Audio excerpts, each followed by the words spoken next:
O hackeamento dos conteúdos dos agentes da Lava Jato é alguma coisa que veio a calhar para o Bolsonaro. O ser humano sempre precisou ser amado e querido.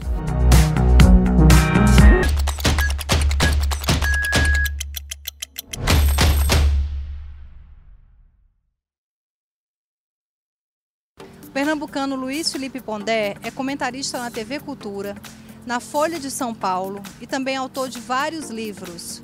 Eu vim até São Paulo conversar com ele sobre diversos assuntos. Acompanhe a entrevista e não se esqueça.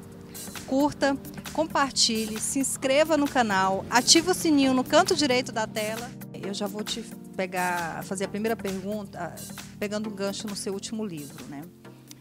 O senhor acha que as pessoas se atêm muito a grandes questões filosóficas e deixam de lado as questões cotidianas do dia a dia? As pessoas não se questionam sobre nada, no final das contas? A filosofia oficial e tal, ela se ocupa de grandes questões, principalmente. Então, para onde a gente vai, no sentido de vida após a morte ou não, Deus, qual é a natureza do bem. Existem outro tanto de questões que eu chamo de questões menores, de forma irônica no livro, que são, na verdade, as questões que eu acho que mais nos ocupam no dia a dia. No dia a dia, a gente está mais preocupado com coisas como casar ou não casar, ter filhos ou não ter filhos. O brasileiro, ele vive muito sob a tutela dos clichês? Clichês é um nome que a gente dá para um certo tipo de comportamento, de percepção da realidade, que é comum. Eu diria que, às vezes, eles são didáticos, eles servem para começar um problema,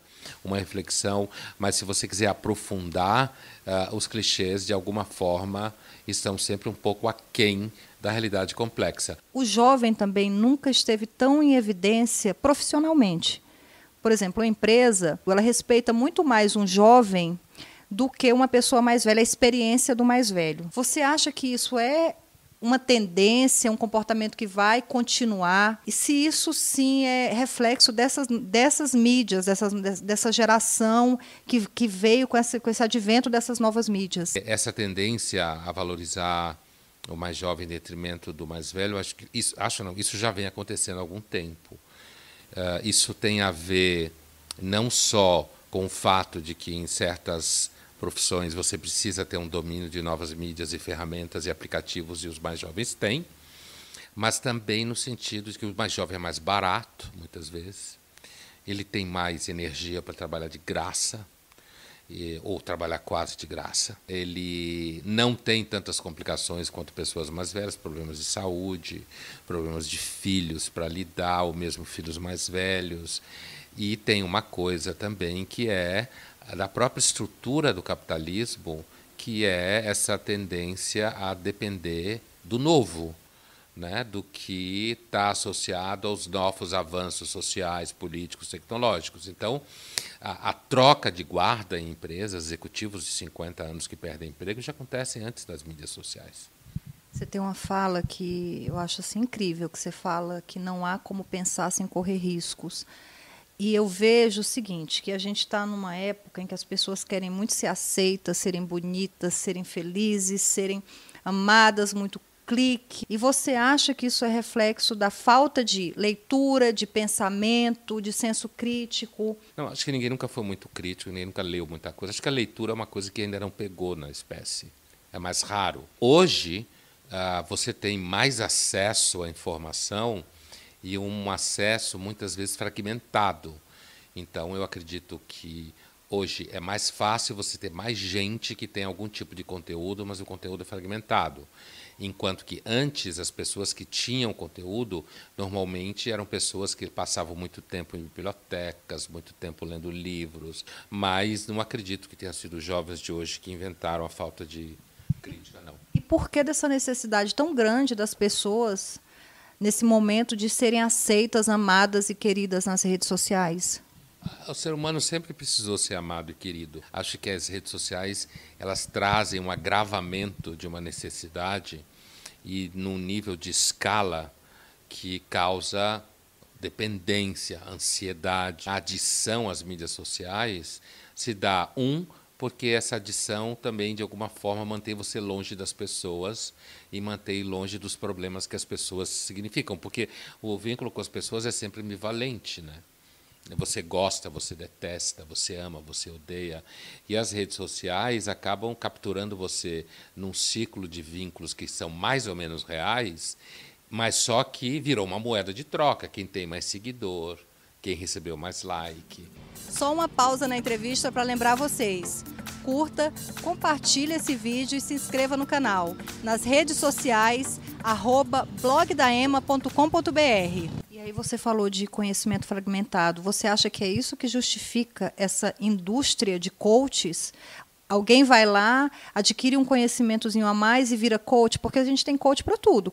O mercado, e quando eu falo mercado, estou pensando, tem mercado no sentido de comércio antigo, sempre teve a sua franja de picaretas. Então, acho que o mercado que demanda esse tipo de coaching que você está falando é o mercado da miséria humana, o mercado do sofrimento, o mercado do abandono, o mercado da dificuldade de emprego. Então, aparecem, como no passado aparecia aqueles que prometiam tudo para você na mágica, agora aparece coach com um discurso pseudocientífico e que eu acho que, em muitos casos, causa mais mal do que bem. E aí você falou em desemprego e miséria humana, e eu te pergunto, nesse momento político que a gente vive, parlamentares fazendo selfies o tempo todo, filmando, entrevistando, eles fazem tudo menos parlamentar. Isso é a nova política?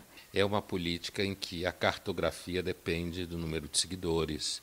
E muitos políticos preferem seguir os que os seguidores pedem ao invés da orientação do partido. Há algo de novo nessa política. E quando eu digo novo, não estou querendo dizer que é melhor, estou dizendo que tem a ver com a tomada de consciência dos políticos e que as mídias sociais são capital fundamental na sobrevivência política deles e do sistema como um todo. E também tem essa coisa brega mesmo, de gente que gosta de ficar fazendo selfie na frente da parede, fazendo selfie na frente da pizza. Então, o cara, de repente, gosta de fazer selfie dentro do Senado, para dizer como ele é chique. Qual a sua avaliação hoje do cenário político do Brasil? Eu entendo que, inclusive, esse caso recente envolvendo o hackeamento dos conteúdos dos agentes da Lava Jato é alguma coisa que veio a calhar para o Bolsonaro, primeiro porque tira a atenção de cima dele, né? E depois porque isso reorganiza a base que o elegeu. No momento que você tem um ataque, que é, na verdade, uma espécie de terrorismo digital, em que você invade as contas dos agentes do Ministério Público e do juiz Sérgio Moro, você reorganiza imediatamente a base que elegeu o Bolsonaro. Repõe a polarização da eleição, obriga as bases que votaram no Bolsonaro contra o PT se reaproximarem do Bolsonaro como forma de frente ao possível crescimento ao redor do Lula e da esquerda, que há uma contaminação da política no Poder Judiciário em todos os níveis.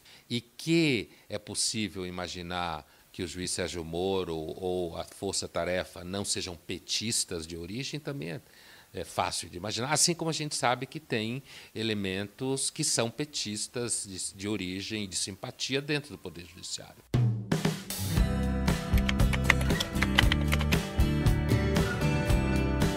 Brasil. Desespero. Família. Confiança. Judaísmo. Tradição. Política. Uma ferida inflamada. Fé. Não tenho.